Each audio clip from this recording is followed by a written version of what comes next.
In the occupied settlements of the Luhansk region, Russian soldiers persecute and even shoot locals with a pro-Ukrainian position. This is reported by local authorities. Those who refuse to cooperate with the Russian occupiers or even simply do not want to go to work are also punished. There is so much terror in Kremina today that some people have even been shot right on the street. We're still looking for confirmation. The Russians are helped by the local collaborators, those who were waiting for the Russian world, who really give up people with a pro-Ukrainian position. As a result of the airstrike on Kramatorsk launched by Russian troops yesterday, at least 15 houses, including a hotel, were destroyed or damaged and cars were burned. According to preliminary information, 1 person was killed and 6 more were wounded.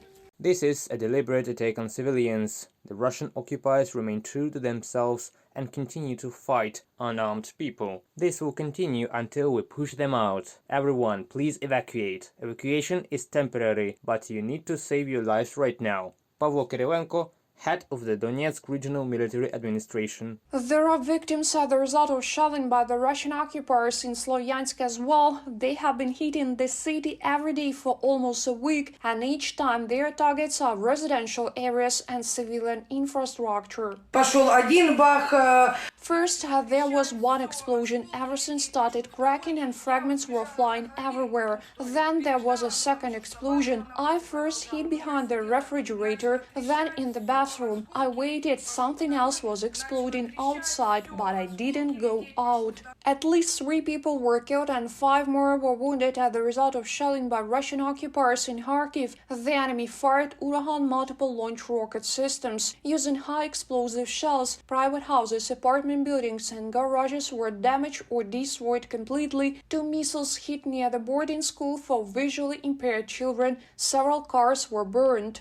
The Russian occupiers hit one of Kharkiv's districts, preliminary, with multiple launch rocket systems. We asked the residents of Kharkiv to be as careful as possible, not to go outside without need. After all, the enemy strikes insidiously, striking residential areas and civilian infrastructure. Alexei Nyugubov, head of the Kharkiv Regional Military Administration. Shelling by Russian occupiers continues in the Sumy region. Also, the day before, according to local authorities, there was less shelling than in recent days. The Russian occupiers opened fire once during the day. They fired machine guns and automatic grenade launchers at the outskirts of one of the villages in Shalykhina community. No casualties or damage were reported. Dmitro Zhivitsky, head of the Sumy Regional Military Administration. One of the missiles fired by Russian troops at the Odessa region the previous day hit the tanker Millennial Spirit, which was drifting at sea under the flag of Moldova. There was no crew on board, but there were almost 500 tons of diesel fuel and some cargo on board.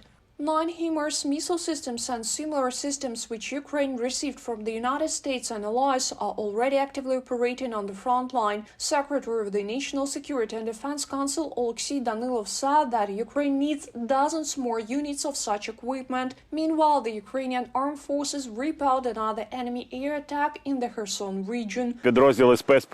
Special Forces unit completed the task of clearing Snake Island. About 3 dozen units of enemy equipment were confirmed destroyed.